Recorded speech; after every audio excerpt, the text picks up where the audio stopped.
Alors, c'est vrai que Robert, vous êtes ici dans le cadre de l'année de l'Arménie, mais je voulais un peu remonter plus loin pour connaître un peu mieux votre parcours et le faire connaître à notre public. J'ai beaucoup écouté, je vous racontais tout à l'heure que ça fait 2-3 semaines que je vis avec vous, avec vos podcasts, vos interventions, et je suis remontée loin à votre adolescence pour faire un peu mieux connaissance avec vous. Et puis, je vous ai entendu dire que vous aviez fait des études pour que votre mère ne maigrisse pas, que votre père était électromécanicien, il travaillait sur les quais, que vous étiez heureux de travailler avec lui sur les bateaux, que vous aviez grandi à l'Estac avec des Arabes, des Espagnols et des Italiens. C'était votre affiche rouge à vous. Et puis, à l'âge de 14 ans, vous adhérez au Parti communiste. Alors, comment ça se passe, cette adhésion au Parti communiste, si jeune, à l'âge de 14 ans? C'est une sorte d'évidence, parce que, si vous voulez, le quartier dans lequel tout ça se passe, ce que vous avez raconté, qui est très juste, ça se passe dans un quartier où 85% de la population vote communiste, en fait, et où 90% des gens qui travaillent sur les quais sont membres de la CGT. Donc, c'est tout à fait, j'allais dire, naturel, quoi. Ouais. Je suis un enfant du sérail, quoi, on pourrait dire. Et là, à ce moment-là, cette solidarité qui existe, cette conscience de classe qui existe encore, ce sentiment d'appartenance à une classe, indépendamment de ses origines d'ailleurs, c'est-à-dire de manière, donc, vous parliez de la fiche rouge, donc d'une façon aussi internationaliste, ça existe très fort, ça existe dans la rue tous les jours, ça existe entre les enfants, ça existe entre les parents, et de ce point de vue-là, j'ai eu une enfance à la fois très pauvre, mais très, très, très heureuse, en fait. Je pourrais presque dire que j'ai jamais retrouvé une telle atmosphère de bienveillance, en fait, voilà.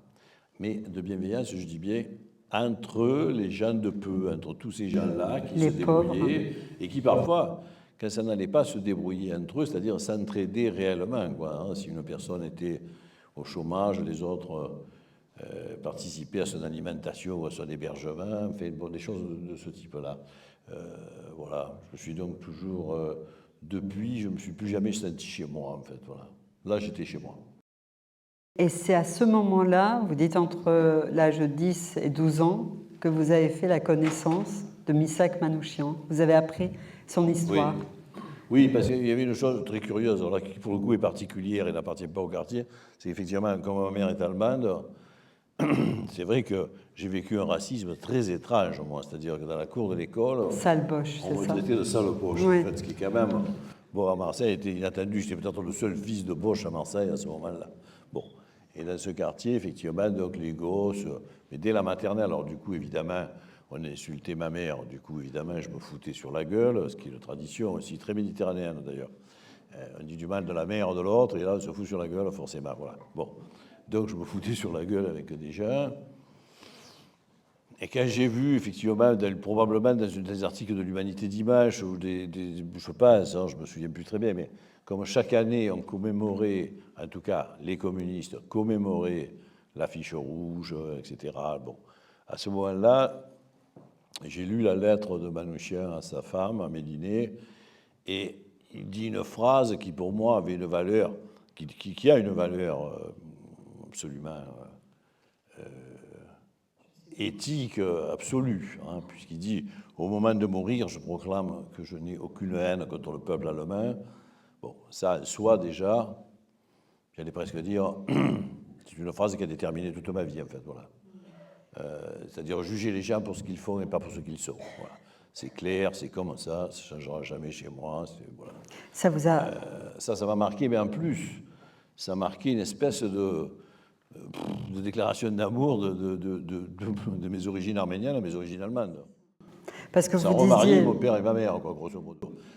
Fait se remarier, ce n'était pas désunis, mais je le vivais en plus un petit peu comme ça, de manière subjective. Donc oui, parce que vous disiez que c'était, enfin, qu'il fallait quand même réconcilier vos origines, parce que vous êtes issu d'un peuple génocidé et d'une mère allemande dont, en plus, on a appris que le gouvernement allemand avait prêté main forte à l'Empire ottoman dans le génocide arménien, donc ça devait être compliqué, effectivement, d'avoir ces deux origines. dont d'ailleurs vous dites « je suis 100% allemand et 100% arménien ». Oui. Mais c'est très dur d'être d'un peuple qui agit mal, d'appartenir à un peuple dont l'action est sans arrêt condamnée. En fait, évidemment, dans le ressenti, il y a une espèce de souffrance. Je veux dire, moi, encore aujourd'hui, j'ai du mal à supporter que les Allemands aient été nazis. Voilà. Évidemment, il y a beaucoup d'Allemands qui n'étaient pas nazis, c'est ceux-là que je préfère très. Et dès que je peux me raccrocher à un Allemand exemplaire, je le cite comme un Allemand exemplaire. Mais je crois qu'on est tous un petit peu, je veux dire, je crois qu'on a tous, indépendamment de notre appréhension rationnelle des choses, on a tous un ressenti de ce type-là quand même. Voilà. Et adolescent, vous fréquentiez assidûment le cinéma. Alors, qu'est-ce que vous alliez voir au cinéma? Fassbinder, Pasolini, c'était déjà ça, votre cinéma? Oui, toujours des auteurs et des cycles, en fait. C'est vrai que j'ai... Il y avait un cinéma à Marseille ça ne pourrait pas exister aujourd'hui, qui fonctionnait un petit peu comme une cinémathèque, en fait, mais qui était un cinéma commercial. Et la programmation consistait, il y avait 3 salles, consistait à faire une semaine 7 films de Pasolini, dans l'autre salle 7 films de Buñuel, dans l'autre salle 7 films de, je sais pas, Zinnemann, dans l'autre salle 7 films de Ford, etc. Et de semaine en semaine, la programmation changeait, mais il y avait toujours 7 films par semaine du même auteur. Donc c'est vrai que ça m'a donné un truc particulier. J'ai jamais... J'allais dire, c'est le contraire de ce qui se passe au cinéma aujourd'hui. C'est-à-dire, pour moi, le cinéma, c'est pas un film. C'est pas un coup. C'est pas quelque chose qui marche un mercredi dont on ne parle plus. Le cinéma, c'est une œuvre, en fait. Voilà. Donc d'emblée, j'ai reçu le cinéma comme une œuvre, puisque j'ai pas vu un film de Ford, j'ai vu 7 films de Ford. Comment ça se fait, j'ai d'ailleurs? mélangé mon approche, évidemment, des 7 films, forcément, quoi. D'ailleurs, comment ça se fait que vous étiez plutôt intéressé par ce cinéma-là et pas un cinéma de plus grand spectacle, un cinéma beaucoup plus populaire? C'est quand même un cinéma particulier, de connaisseurs, de cinéphiles. C'est grâce à la politique, incontestablement. Je pense que si je n'avais pas adhéré au Parti communiste français, s'il n'y avait pas eu mai 68, et si à ce moment-là, j'avais 14 ans et j'ai adhéré au Jeunesse communiste en septembre, et je suis devenu militant, après toute ma culture est venue de là, en fait, voilà. C'était la décision d'apprendre, de se cultiver, mais pas pour rien, quoi, pas pour un supplément d'âme, pas pour regarder des belles choses. Non, c'était pour changer le monde, en fait, voilà. Et pour changer le monde, il fallait voir comment tous les gens qui intervenaient sur le monde intervenaient, de quelle manière, quelles propositions ils faisaient, qu'est-ce qu'ils contestaient, évidemment chez les théoriciens, mais aussi chez les artistes. J'ai toujours mis à égalité, évidemment, les interventions théoriques aux interventions artistiques. Du coup, je crois que j'aurais jamais fait de cinéma, ni même d'études, en fait, si je n'avais pas eu ce rapport au Parti communiste, puisque même mes études ensuite, je les ai faites pour apprendre dans le but de changer les choses. En fait. Oui, parce que mais pas pour apprendre en soi, et surtout pas pour apprendre et pour avoir un métier qui me ferait gagner beaucoup d'argent ou je ne sais quoi, avec toutes ces foutaises qu'on met dans l'esprit déjà aujourd'hui. Les jeunes gens de 20 ans aujourd'hui sont obsédés par leur carrière. À 20 ans, je n'avais aucune idée d'une quelconque carrière, je n'avais vraiment rien à faire. J'ai appris une chose que je n'ai lu nulle part, c'est que vous aviez fait un doctorat, en fait. Donc c'était ça, c'est ça les études dont vous parlez. Vous avez fait un doctorat en sociologie. Comme par hasard sur l'histoire du mouvement ouvrier. Voilà. Voilà. Mais bon, parce que tout était, si vous voulez, comme on dit, pour utiliser un terme un peu, tout ce que je faisais était surdéterminé par ma vision politique du monde, en fait, voilà. Et ça l'a été encore avec le cinéma, d'ailleurs. Alors, vous dites que vous êtes arrivé à... Ça l'est encore, je pourrais presque dire. De manière plus subtile aujourd'hui. C'est vrai. J'étais un peu lourd au début. Alors, vous dites que vous êtes arrivé à ce cinéma de cinéphile par vos convictions politiques et par le communisme, et en même temps, vous êtes arrivé au cinéma, à faire du cinéma, quand vous avez quitté le Parti communiste au moment quasiment de l'avènement de François Mitterrand en 81. C'est-à-dire que, d'ailleurs, j'ai lu que vous disiez le cinéma est passé par là absolument par hasard et je lui ai sauté dessus. D'ailleurs, comment on saute sur le cinéma? Oui, comment vous êtes arrivé? Ça, c'est pas le cinéma comme spectateur, hein, c'est le cinéma comme comme faiseur de cinéma. Comme un faiseur de cinéma, comme un faiseur de film. Hein. Oui. Ça, c'est vrai qu'effectivement, j'étais à la période très précise, pour ceux qui la connaissent, en fait, la période a coïncidé vraiment avec, juste après 68, il y a eu cette idée du programme commun qui a été signé en 72. Et donc, moi, j'ai 14 ans, j'ai 17 ans en 72, donc je vis de 72 à 81 la constitution de l'Union de la gauche, en fait, autour de Mitterrand, de Marché et de Fabre, qu'on oublie toujours, bon, le secrétaire général du Parti radical, à ce moment-là, radical de gauche. Bon, donc je me bats sur ces questions-là, et lorsqu'apparaît une rupture, un début de rupture dans les années 70, fin des 77, en fait, pour te dire, en septembre 77, entre les communistes et les socialistes, je suis en désaccord total. Bon, mais là, j'ai déjà pris du poil de la bête, quand même. Je sais de quoi je parle quand je parle de politique à ce moment-là. Je suis plus âgé, je suis formé, etc., etc. Et je suis en désaccord avec la stratégie de rupture, en fait, presque cette volonté de ne pas prendre le pouvoir, qui est une chose, bon, enfin, on pourrait en reparler aujourd'hui. Bon, mais c'est peut-être un débat depuis que le mouvement ouvrier existe, ça. Mais la rupture en 1977 des négociations sur le programme commun et signe la fin d'ailleurs du Parti communiste français, et je le sens, je le pressens, je le théorise et je m'en vais. Voilà. Et comment vous arrivez au cinéma? Et je m'en vais, bon, le fait est qu'entre-temps, tout à fait par hasard, en fait, je rencontre un jeune cinéaste qui avait fait un film ou deux, un soir, qui voulait adapter Alexanderplatz. Alexanderplatz, c'est une grande place de Berlin, Berlin-Est à cette époque, et qui est un roman aussi d'Alfred Döblin. Döblin était un grand auteur contemporain de Brecht, que je connaissais bien, que j'avais lu. Il me dit, je veux adapter ça. Il était déjà très surpris que je connaisse ce roman. On se met à en parler. Lui, il avait déjà fait 2 films. Il avait été au Festival de Cannes, en fait. Donc, il avait une réputation déjà de jeune cinéaste, mais de jeune cinéaste en pointe, en fait, on va dire. Et au bout de quelques vers, il me dit, tu ne veux pas écrire avec moi cette adaptation de... Bon, je dis, moi, j'ai jamais écrit une ligne de ma vie. Oui, j'avais écrit des devoirs, des dissertations à l'école, à l'université, mais j'ai pas écrit de fiction, d'histoire, j'ai pas écrit des choses artistiques. Donc je dis, bon, je sais pas parce que c'est un scénario. Je sais vaguement qu'il y a un scénario, bien sûr, mais si tu veux, pourquoi pas, à tes risques et périls. Bon, voilà, j'ai commencé à écrire avec lui. Et c'est vrai que ça a été comme un venin, en fait. Hein, c'est-à-dire que ça m'a, en quelques jours, en quelques semaines, il m'est apparu que on pouvait intervenir aussi en racontant des histoires, en fait, voilà. Que la narration, c'était plus important peut-être même que l'information. Que ça pouvait être plus complexe, que ça pouvait mieux raconter le monde, l'expérience des hommes, etc.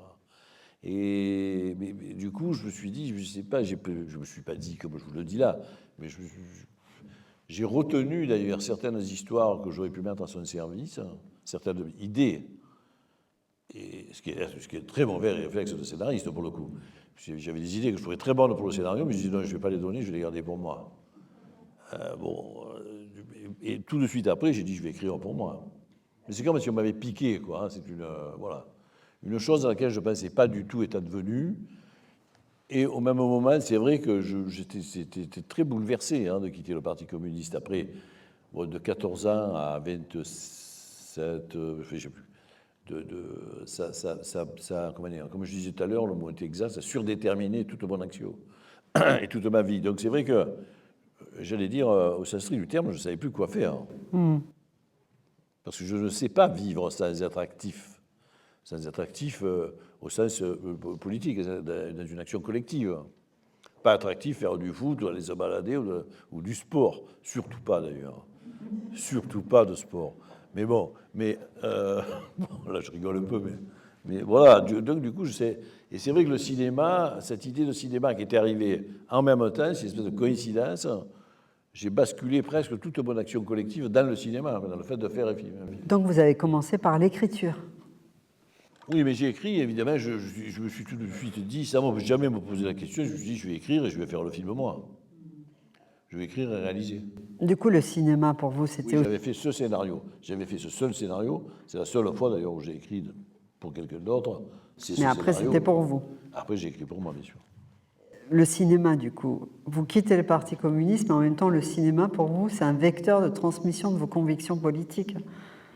Oui. C'est comme ça. C'est-à-dire, Oui, finalement, vous n'avez jamais quitté, enfin, vous continuez à perpétuer vos convictions, mais par un autre vecteur, c'est le cinéma. C'est ça. J'ai changé de média. Voilà, c'est ça. Oui. Et à quel moment vous avez commencé à rencontrer ces acteurs qui vont constituer votre troupe, votre bande? Donc Ariane Ascaride, Jean-Pierre Daroussin, Gérard Mélan, Jacques Boudet qui nous a quittés il n'y a pas longtemps. Donc quand est-ce qu'a eu lieu la rencontre? Puisque de toute façon, depuis toutes ces années, vous êtes fidèle, fidèle à une ville qui est Marseille, sauf à une exception près, Twist à Bamako, et fidèle à une troupe d'acteurs. Non, en fait, ils y étaient, en fait. Je les ai tout de suite inclus dans le projet. Mais de la même manière que, j'allais dire que dans le... D'ailleurs, par exemple, Gérard Mélin était avec moi à 14 ans à la faculté, à écouter les meetings, en 68, on a le même âge, on a grandi ensemble. Et, votre double cinéma. Donc il était déjà là, Ouais. Gérard. Bon, Ariane aussi avait vécu ça, hein, je veux dire. Je l'avais rencontré, et je l'ai même suivi à Paris, puisque je suis allé à Paris parce qu'Ariane entrait au conservatoire d'art dramatique à Paris. Donc c'est pour ça que je suis allé à Paris. Donc pendant ces deux-là, ils y étaient. Et à Paris, au conservatoire, Ariane était dans une classe où il y avait Darousset, il y avait Patrick Bonnel, il y avait tous les gens avec qui j'ai travaillé, quoi. Ils étaient tous de la même génération. Donc il y a à la fois un phénomène générationnel. Quand j'ai commencé à faire un film, j'ai pas cherché d'acteurs. Je les avais tous déjà sous la main. Et Gérard, que j'ai un peu inventé comme acteur, mais j'ai toujours pensé que c'était un bon acteur. Quand on avait 12 ans, je lui disais, t'es un bon acteur. Mais parce qu'on rigolait, il faisait le clown, il faisait rire toute la classe, ou je sais pas quoi, il montait sur la table et il déclamait des vers, il a toujours été doué, quoi. Il a toujours eu. D'ailleurs, même dans les discours politiques, Gérard était un très bon orateur.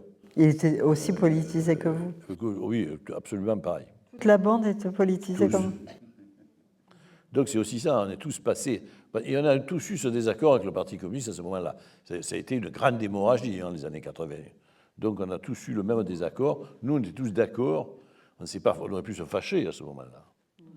Gérard aurait pu rester du côté de la stratégie du parti et moi pas. Il ne s'est pas passé ça. On est tous partis ensemble, quoi.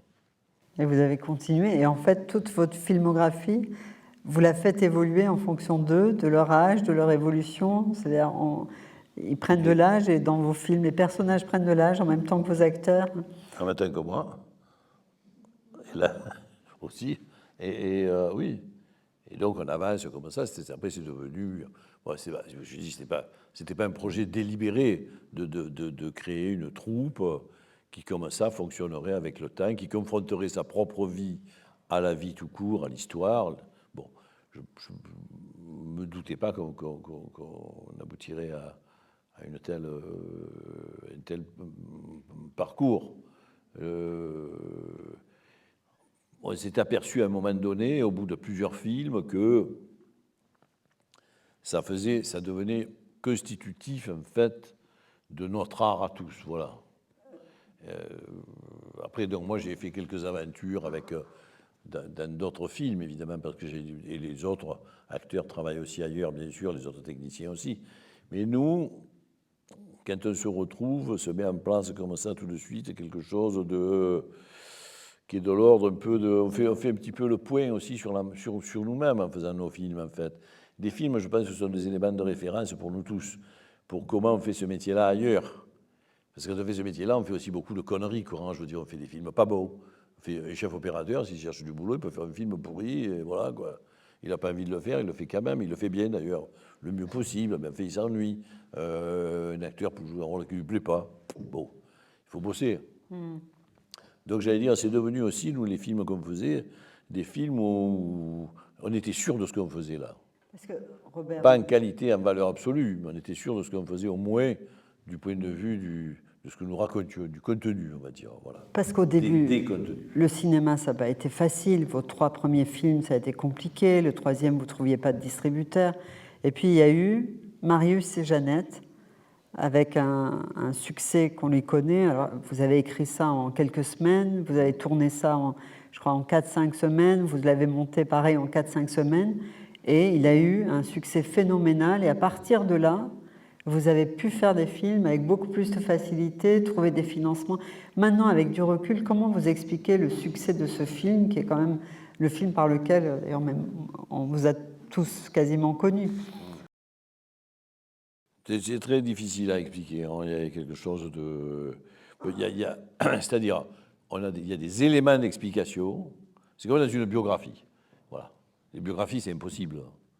En fait, c'est-à-dire, on peut faire des milliers de biographies sur quelqu'un. Aucune ne sera exhaustive, aucune ne dira exactement. On pourra toujours fouiner et trouver autre chose, un autre élément d'explication. C'est un petit peu pareil, quoi. Donc, on peut donner des raisons objectives au succès du film. Il y en a quelques-unes. Il y a le fait qu'effectivement, il y avait peut-être l'acmé en fait du travail de troupe là, parce que ça faisait des années. C'est-à-dire, c'est pas le travail, c'est pas les quelques semaines en fait qu'on voyait à l'écran. C'était peut-être les quelques années qu'on avait travaillé ensemble. Bon, ça c'est des éléments. Bon, il y a un élément forcément quand des succès dépassent, j'allais dire aujourd'hui, pour le dire aujourd'hui, disons aujourd'hui plus de 2 millions d'entrées. À ce moment-là, on avait fait 2,7 millions, nous. Plus de 2 millions d'entrées, c'est forcément... il faut chercher des raisons sociologiques, en fait. C'est pas que la qualité d'un film. Il y a des raisons socio-historiques, voilà. Bon, c'est vrai que, l'air de rien, si vous voulez, alors je vous donne une raison tout à fait rationnelle. Quand le film est à Cannes, en fait, Chirac dissout l'Assemblée. Bon, il y a... Je ne dis pas que c'est grâce à moi, mais bon, il y a quand même. Je crois qu'il y a aussi il y a un besoin en fait de revoir debout le peuple de gauche en fait à ce moment-là, semble-t-il. Et c'est ce qui se passe dans ce film-là. Il y a besoin de revoir une agora où les gens s'entendent bien, se défendent les uns les autres, s'entraident. Un peu ce que je disais sur mon enfance, en fait, au début de cet entretien. Donc il y a un besoin de la société de voir ça à ce moment-là. Je crois que c'est pour ça que ça ne fait pas 200 300 000 entrées, mais ça fait 2 700 000 entrées. Bon, ce qui est hallucinant. Et c'est vrai qu'après ça, ça a été beaucoup plus facile pour vous de faire du cinéma, de trouver du financement. Est-ce que c'est à ce moment-là que vous avez monté votre propre boîte de production ou ça précédait? Non, elle existait avant. Elle existait avant. Elle existait avant. On va dire que là, ça l'a aidé pas mal. Ça Mais veut- bon, mais c'est vrai que... Non, on était plusieurs, on était déjà associés là aussi. On avait créé un collectif de producteurs et donc on s'entraidait. On faisait des films, évidemment. On faisait aussi des documentaires, on faisait des films pour la télévision aussi. Donc, bon an, mal an, on arrivait à s'en sortir à peu près. En fait, c'était vraiment une réunion de quelques artisans, je veux dire, et ça ne sortait pas trop. C'est vrai que Marius a représenté d'un coup une puissance d'investissement, un crédit au sens strict du terme, au double sens, un crédit réel bancaire et puis un crédit d'influence, un crédit de reconnaissance, en fait, très très fort, y compris en termes de production. Puisque, bon, depuis, on a fait 100 films de fiction, 500 documentaires. En fait, je crois qu'on a dépassé 1000 films, là, cette année, depuis Marius. Et puis vous avez aussi... Mais parce qu'on a bien géré le succès de Marius. c'est- Il faut quand même le dire. On aurait dû- Alors comment vous l'avez géré aussi bien? Comme on l'a géré au fur et à mesure, et ce sous après l'autre, et on n'est pas parti avec un magot tous au Guatemala. C'est peut-être votre beaucoup. esprit communiste qui a fait que vous avez bien géré, vous avez mis bien l'argent sûr, de côté. Mais bien sûr, donc on a fait d'autres films, on a investi peu à peu, et sur le succès de Marius, bon, on a eu d'autres succès après, heureusement quand même, je veux dire, mais sur le succès de Marius, on a fondé 30 ans d'activité d'une boîte de 50 personnes. C'est quand même, ça veut dire qu'on l'a bien géré, quoi. Et puis vous aviez conscience que vous montriez quand même une image de Marseille qui était différente de celle peut-être que l'on Du monde. Du monde. C'est un Pour moi, camarade à Marseille- moi qui me dit Marseille, c'est la ville où il y a des gangsters, où ça tire, etc. Contrairement, tout à l'heure, on parlait de Nice et Marseille. Il me disait Nice, c'est la ville glamour, la Côte d'Azur, c'est glamour, et Marseille, c'est autre chose. Vous avez quand même montré une image de Marseille, la solidarité. Oui, mais je ne l'ai pas fait pour ça. Je ne l'ai pas fait pour parler de Marseille, en fait. De ce fait, je n'ai jamais fait de film à Marseille pour parler de Marseille, au fond. Je pense que si on veut parler au monde entier, il faut raconter son village, en fait. Donc, que ce soit Marseille, c'est Marseille, parce que je suis de Marseille. Mais si j'avais été d'ailleurs, ça aurait été ailleurs. Mais je crois que l'universel de la condition humaine se retrouve cristallisé partout. Donc, on peut tourner partout. L'essentiel, c'est quand on tourne, de se préoccuper de ce qu'il y a d'essentiel dans ce qu'on tourne. Voilà. Et pas de ce qui est anecdotique, de ce qui est... il faut se méfier des détails, j'allais dire. Il faut essayer de rester concentré sur des choses essentielles. Donc, ce n'est pas un hasard si les films que je fais à Marseille, je crois que c'est pour cette raison-là qu'effectivement, par exemple, un des pays où mes films marchent le mieux, c'est la Finlande. Donc, ça n'a rien à voir avec la Méditerranée. Ou au Brésil, ou l'Autriche. Voilà. Ça marche parce que les gens se reconnaissent enfin, dans ces films-là. Ils n'ont rien à voir avec Marseille. Mais ils y reconnaissent ce qui s'y passe dans les films, ce que sont les personnages, ce qui se passe entre les personnages, ce que ça raconte sur la vie, la mort, l'amour, et surtout sur les thèmes de... Et les proverbes que vous inventez. Ça, il faut toujours inventer des proverbes, on est mieux servi que pas. J'avais relevé dans un de vos films l'acteur qui dit « Au bord du précipice, seul le rire nous empêche de sauter ». Et il rajoute « C'est un proverbe chinois que je viens juste d'inventer ». Ça, c'est dans la villa, oui. Voilà. J'ai inventé souvent, moi, dans Lady Jane, il y en a un aussi sur la mangeance. C'est quoi, l'inspiration de Jean-Pierre Melville qui faisait pareil? Ah, c'est vrai que souvent Melville faisait ça au début de ses films, et c'est vrai que ça a pu jouer. Ça a pu jouer. C'est l'histoire de se marrer aussi un peu. Alors ça, Il faut toujours penser au spectacle. Hein. Ceci étant, tout ce qu'on dit là est très sérieux, me semble-t-il. Mais il faut toujours penser que quand même, le plus grand de tous les arts, c'est l'art de plaire, citation pour citation. Et c'est Molière qui dit ça, qui n'est quand même pas le plus mauvais des auteurs. Bon. Mais le plus grand de tous les arts, c'est l'art de plaire. Il faut plaire. Ça, je dirais, tout jeune cinéaste aujourd'hui, pensez surtout à ça, d'écrivain, hein, les gars. Racontez ce que vous voulez, mais il faut quand même qu'il y ait du spectacle, il faut qu'il y ait du plaisir à regarder ce que vous faites, il faut que ça plaise. Alors, il faut que ça plaise, mais dans vos films, il y a...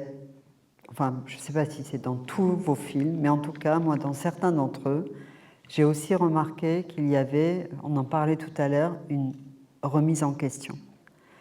C'est-à-dire que vous avez des convictions fortes, et puis dans Une ville est tranquille, vous avez l'actrice qui dit « Je préfère l'ouvrier qui vote extrême droite à toi qui fais semblant de le défendre.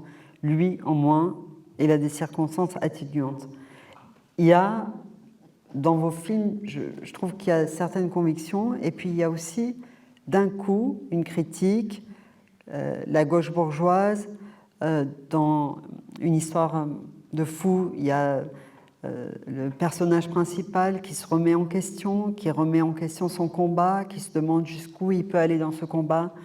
Est-ce qu'il a le droit de tuer des gens qu'il ne doit pas tuer pour son combat?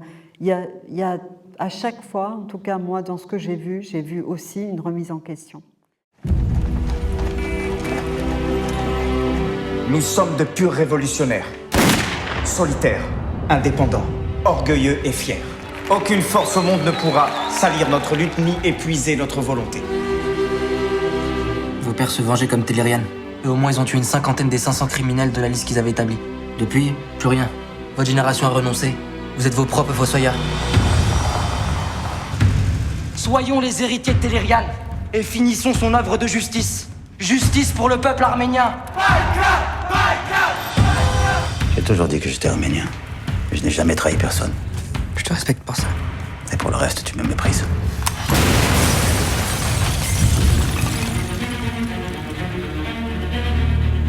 On a toutes les raisons de penser qu'il s'agit de terroristes arméniens. Aram a eu lieu cet attentat. Il est parti rejoindre la lutte armée. À Beyrouth. Je suis arménienne. Je voulais vous demander pardon.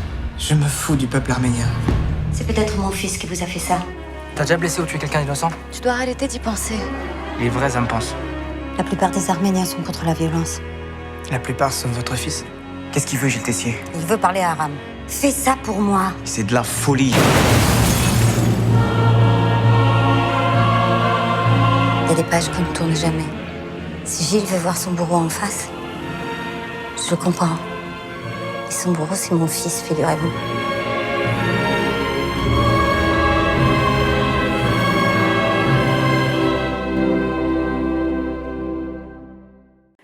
Il y a une conviction tout au long du film et il y a un moment où je me dis, tiens, on remet en question ce qu'on a dit, ce qui est le message du film.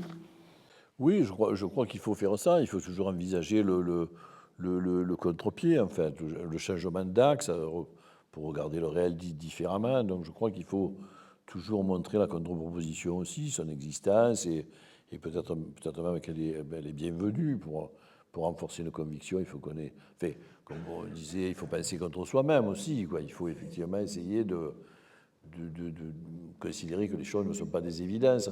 Et c'est là où je dis que la narration est souvent plus forte que l'information. Parce que la narration peut se permettre ça.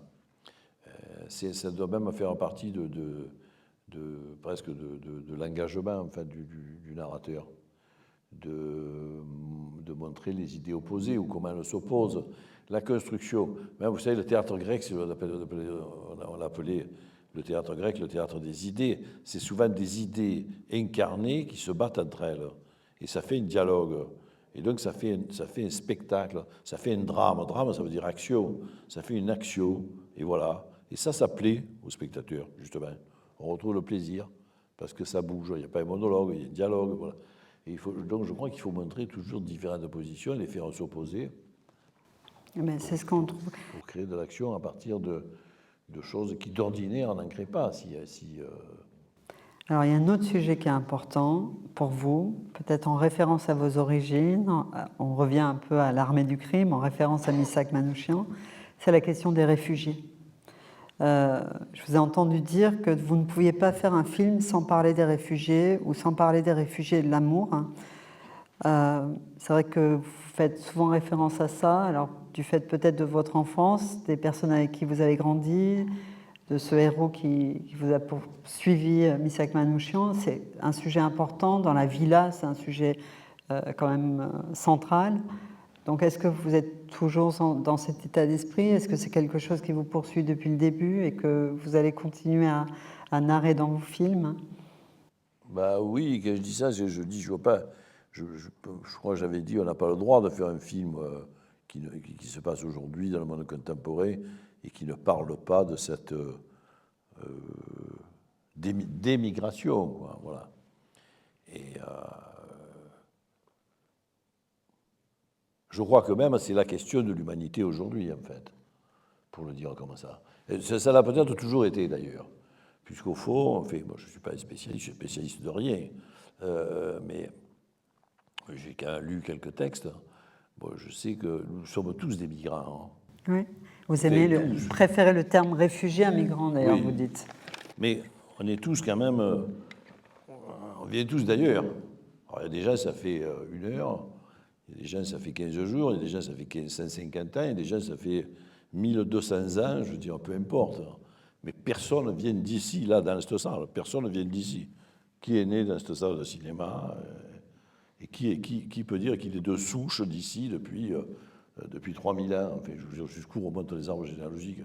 Donc, il y a une espèce de... Et ce problème va ne faire que s'accentuer, bien entendu. Fait là, bon, évidemment, avec ce qui se passe dans le climat, avec ce qui se passe, effectivement... la misère à l'échelle du monde, et bien sûr les guerres, les conflits qui continuent, se poursuivent, même se développent, cette question va prendre une ampleur de plus en plus grande, quoi. Donc il faut vraiment se préoccuper de ça.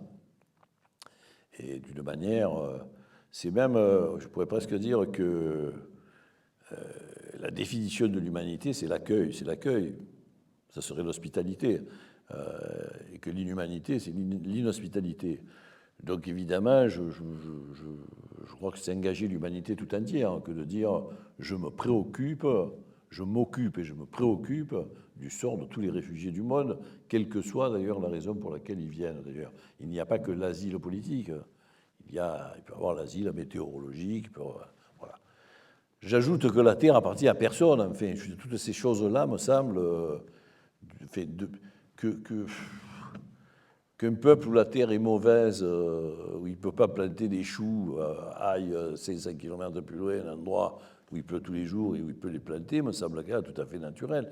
La terre appartient à personne. En fait, la terre ne m'appartient pas. Je n'ai pas de terre. Je suis propriétaire par ailleurs de quelques trucs, mais bon, mais c'est pas ma terre. Je veux dire, enfin, tout le raisonnement qui accompagne le discours nationaliste, qui est toujours un discours raciste d'ailleurs, il faut quand même aussi le dire, quoi. Il n'y a pas de nationalisme sans racisme, ça n'existe pas. Le nationalisme implique effectivement que l'autre soit inférieur à vous, quoi, tous les autres. Bon, donc ce discours-là est un discours odieux et qui ne génère, on parlait de l'Arménie, mais ce n'est pas qu'à l'Arménie, c'est partout dans le monde et c'est partout dans l'histoire depuis toujours. C'est un discours qui ne génère que misère, guerre, mort, et donc on est obligé de se préoccuper de ça. Je dis occupé et préoccupé, hein, ça ne veut pas dire qu'il n'y a pas des problèmes, ça veut dire qu'il n'y a pas de soucis, ça ne veut pas dire que ce n'est pas des soucis, ça ne veut pas dire que... quand je dis ça, je ne suis pas, comment je pourrais dire, je ne suis pas dans de la naïveté ou de béatitude, et voilà, je n'ouvre pas les bras comme ça en disant venez tous, je sais pas quoi, faites tout ça. Voilà, ça c'est le discours de droite pour caricaturer ce que je viens de dire d'ailleurs. Mais donc je ne suis pas béat du tout, il faut voir les choses dans tous les détails. Bon, mais effectivement, il faut, quand je pense aux milliards dépensés pour fliquer, en fait, pour surveiller, fliquer toutes les frontières de l'Europe, etc. L'argent de Frontex, les bateaux, les hélicoptères, le monde qui travaille là, je veux dire, bon, si tout ça, ça faisait un puits au Sénégal, si ça plantait 3 arbres, je ne sais pas où, enfin bon. Quand on dit effectivement le meilleur, il y a de toute façon, il y a deux choses. Je vais en parler 2 heures, alors du coup, on a le temps. Non, après, on va... Non, mais c'est vrai, il y a 2 choses. Il y a que jamais personne ne part de chez lui de gaieté de cœur, ça n'existe pas, voilà. Ou pour aller profiter ou abuser des autres, c'est pas de vous, voilà. Tout le monde veut rester chez soi. Voilà, c'est le caractéristique de l'humanité, les moutonnières, l'humanité, voilà. Bon. Donc, si des gens s'en vont, c'est qu'ils n'en peuvent plus, quoi, voilà. Donc, il faut essayer de faire en sorte qu'ils en peuvent à l'endroit où qu'ils puissent faire quelque chose à l'endroit où ils sont. C'est vrai qu'on dit toujours ça, mais on ne fait rien, quoi. Ou alors on file de l'argent à des gouvernements qui, pour la plupart du temps, sont corrompus. Si on prend l'exemple, je sais pas, les exemples en Afrique, bon, il ne faut pas filer de l'argent à tel gouvernement. Il faut dans le village même, enfin moi j'ai tourné en Afrique, il y a des ONG d'ailleurs qui le font, qui sont dans un village, ils viennent avec de l'argent qu'ils ont récolté ici, parce qu'on est tous sympas, on a tous donné un peu d'argent, et ils creusent un puits, et le village vit, voilà. Et cet argent-là, il n'est pas parti chez le fonctionnaire du département dont dépend le village, non. Ils sont allés eux-mêmes le filer aux villageois, et voilà. Et les mecs du village, ils partent pas. Ils voulaient tous partir à barque, ils sont au Sénégal, ils voulaient traverser l'océan, mais ils n'y vont pas parce qu'ils sont bien, le village, ça marche. Ils peuvent effectivement cultiver. Et je pense aux masses d'argent dépensées effectivement de ce point de vue-là, et au deal horrible, et à tout ce que ça génère comme image, les camps, l'externalisation du problème, enfin, ça c'est quand même hallucinant, quoi. Les Anglais qui veulent filer, renvoyer des mecs au Rwanda. Mais c'est pas, quoi. Enfin, je sais pas, je le dis là, je le crois pas. C'est tellement, c'est pas con, c'est odieux, quoi. Enfin, je ne sais pas comment un politique peut dire quelque chose comme ça. Et comment nous, citoyens, on peut accepter qu'un politique nous dise ça. Enfin bon, les Italiens sont en train de signer des accords avec l'Albanie. J'étais en Italie il y a 2 jours.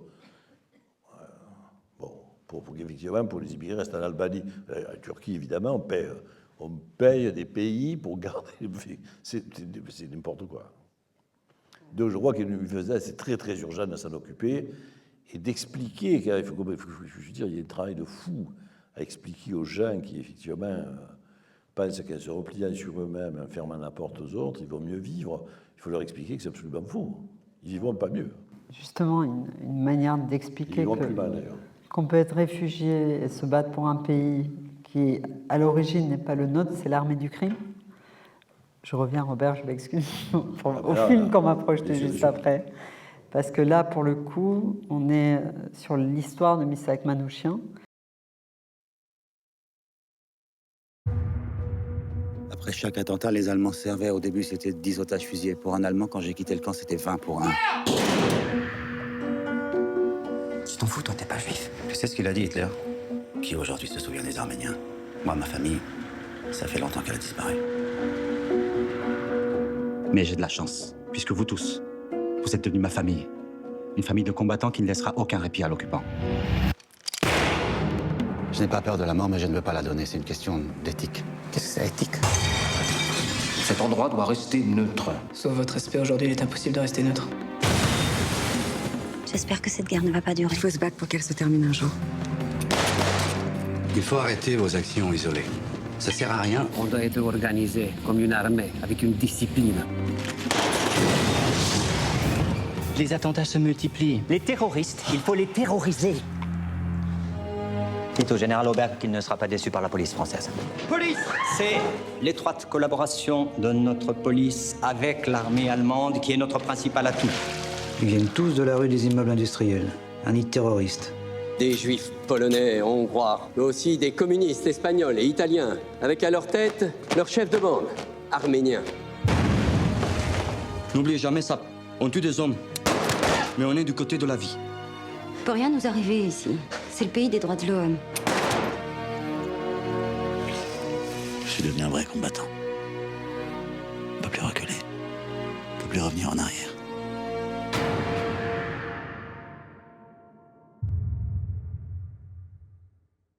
Alors, on va peut-être pas rentrer dans le détail, mais effectivement, ce sont 23 personnes qui ne sont pas, comme on dit, français de préférence. Et ils se battent en fait pour la France.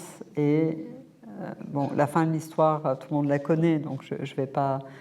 Et qui meurent pour la France. Donc. J'ai dit, ils meurent, j'allais dire, faisons attention à ça. J'ai évidemment beaucoup participé aux commémorations. Ils meurent pour une moitié de la France. Pour laquelle? Ben pour la moitié qui est gentille, pas pour la moitié qui est méchante. Parce qu'il y a quand même deux France à ce moment-là. Ah oui, bien sûr. Ils sont venus évidemment en France parce qu'ils pensaient toujours en 1789. D'ailleurs, il y a encore des gens qui passent à l'étranger, parfois on va très loin, il y a encore des gens qui croient que la France, on prend la Bastille tous les jours. Bon, bon c'est sympathique pour nous, on a une bonne réputation, mais enfin, on ne la tient pas toujours, cette réputation, on n'est pas toujours au niveau de notre réputation, en fait. Et là, c'était le cas. Je veux dire, c'est vrai que bon, tous les travailleurs de la main-d'œuvre immigrée, donc de la MOI, pensaient tous que la France était le paradis des libertés, du travail, de la démocratie, du partage, etc. Voilà. Bon, ils se sont lourdement trompés. Et effectivement, ils ont été exécutés avant même d'avoir la nationalité française, d'ailleurs. Et donc, ils ne se sont pas battus pour la France, ils se sont battus pour la France de 1789, pour la France des droits de l'homme et du citoyen, pour cette France-là. Ils ne se sont pas battus pour Maurras, ils ne se sont pas battus pour Doriot, ils ne se sont pas battus pour Pétain. Voilà, cette France-là, ils ne se sont pas battus pour elle du tout, ils se sont battus contre elle. Donc, je me méfie aussi des généralités. C'est encore le contre-pied dont on parlait tout à l'heure. Voilà, c'est ça, c'est le contre-pied. Avant de passer aux questions, parce qu'après on va projeter le film, est-ce que vous avez pu projeter ce film à des survivants ou à des familles de survivants des gens de la Fiche Rouge? Oui, oui, oui. Krasuki était là encore? Krasuki, non, il y avait son fils, Krasuki était mort déjà. Krasuki était son fils qui était très très content de voir son père à l'écran, surtout que c'était quelque chose qu'il avait beaucoup, il avait tué ça, il avait beaucoup de pudeur, il n'en parlait pas, il en parlait très peu. Il y avait une seule émission sur France Inter où Krasuki avait parlé de ça. Sinon, il ne signalait pas qu'il avait été aussi héroïque que ça, quoi. Et donc son fils, par contre, donc, était très très heureux. Par contre, il y avait encore deux Arméniens, Karayan et Tchakarian, qui étaient à la projection. J'ai fait une projection dans mes bureaux à Agathe Film. et qui était venu voir le film. Et il y avait encore, il était venu aussi, non, au Brac. Ah oui, Raymond, d'accord. Ouais. Non, il était très content. Et ils étaient contents du film, du résultat? Ah ben oui. Mais je les avais vus avant, je les avais vus avant, on avait beaucoup parlé, on se connaissait bien, ils connaissaient mes films précédents, on était un peu... Bon, ils avaient participé un petit peu à l'écriture, ils tenaient beaucoup à ce que ce film existe. Et qu'est-ce que vous avez du coup éprouvé quand il y a eu la panthéonisation du couple Manouchian? Ça devait être très émouvant pour vous. Ah ben je trouve, non, c'est vrai que ça, je trouve que je suis obligé de considérer ça comme une victoire, en fait, voilà. Et on n'en a pas si souvent des victoires, alors bon, je l'ai vraiment très très bien pris. Hein, voilà. Parce que c'était une victoire, et c'est une victoire pour tous les membres de la Fiche Rouge, bien sûr, non seulement de Manouchian, mais de tous des 23 qui sont morts et qui figuraient sur cette affiche, enfin, sur le devant, sur le dos. Et c'est vrai que ma fille me disait Manouchian, ça ne lui aurait pas plu. Ça t'aurait pas plu? Non, ma fille me disait Manouchian, ça ne lui aurait pas plu d'être panthéonisé. Ah, ça ne lui aurait pas plu à lui, d'accord. D'abord. Mais je lui disais, et je lui répondais, je ne sais pas quoi lui répondre, je lui dis que je crois que s'il l'avait pas voulu pour lui, il aurait peut-être voulu pour nous. Parce qu'il me semble que ça aidait et que ça aide encore tous les combats actuels. Donc je crois que même en marche arrière, il y serait allé. Parce que ça nous file un coup de main quand même. Que la panthéonisation de gens aussi pleins d'humanité. Alors, merci Robert. Dans 7 minutes, on va passer... Et oui, Fabien, on va passer le film, mais avant, si vous avez des questions, bien sûr. Tu as un engagement, tu connais beaucoup de choses, donc dans des films on le voit, mais c'est pas que ça. Tu es un conteur. Dans tous tes films, il y a le conte. Et c'est ça que je sens que c'est ça qui nous attache. C'est des contes et la sincérité. Dans tous tes films, il y a la sincérité et les contes.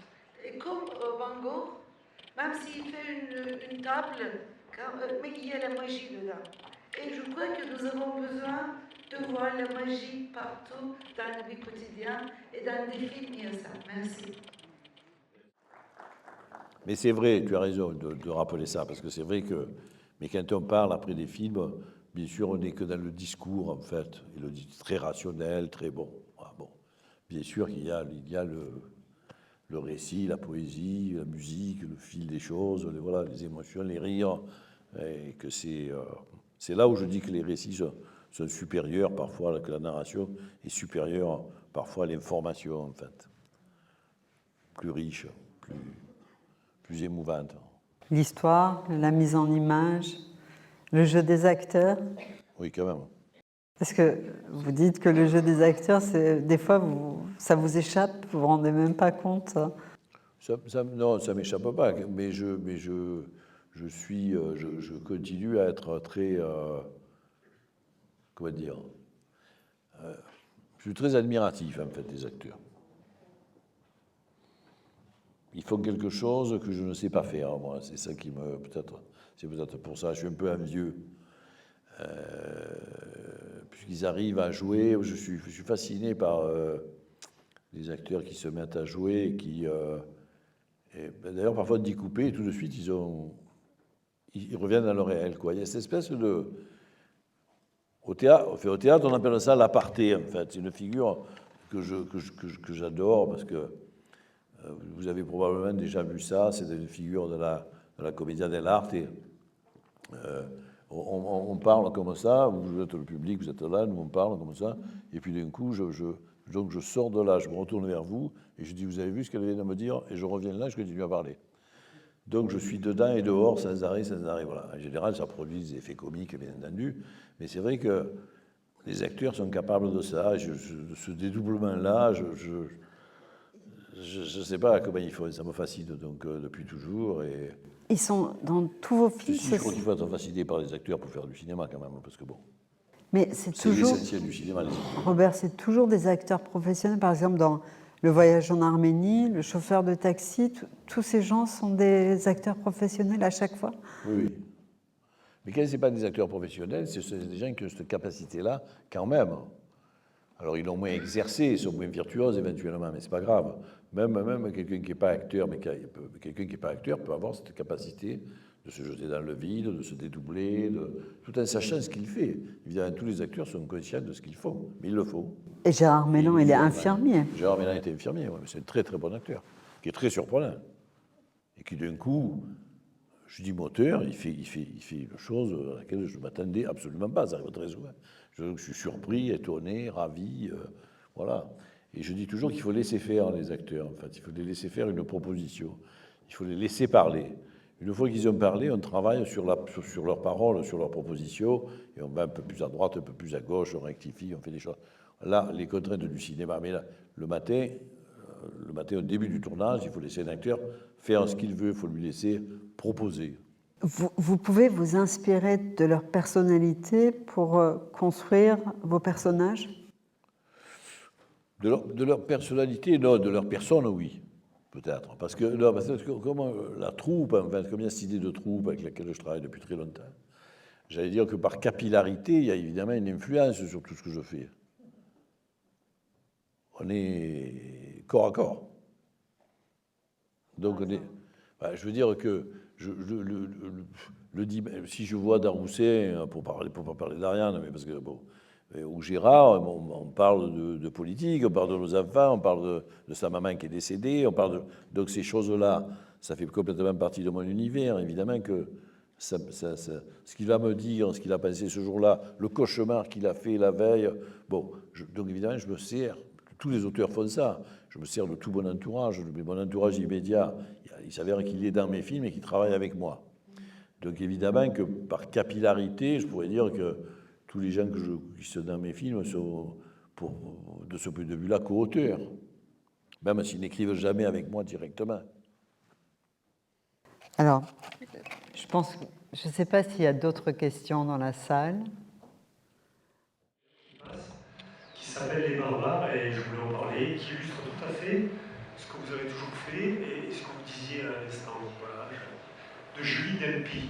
Les Barbares. Ah, je l'ai pas lu, j'ai vu le... Je me demandais si vous étiez en relation avec elle. Le titre est... Non, je ne la connais pas, c'est croisé le podium. Elle est tout à fait dans votre sillon. Je regarde. Sillon, merci. Juste pour vous rappeler que ce soir, donc on projette L'Armée du crime, l'histoire de Missak Manouchian et de l'Affiche rouge, et que demain, Robert, vous revenez à 17h pour présenter les deux autres films évocateurs en fait, de l'Arménie, donc Une histoire de fou et Le voyage en Arménie, justement. Et puis juste une dernière phrase de quelqu'un que je connais très bien, qui est dans la salle ici, qui me dit toujours « Cher Robert Guédiguian, il n'y a rien acheté ». Donc voilà, c'est Marc Giroux qui dit ça, je vous le dis. Merci beaucoup. Merci à vous. Merci beaucoup. Merci.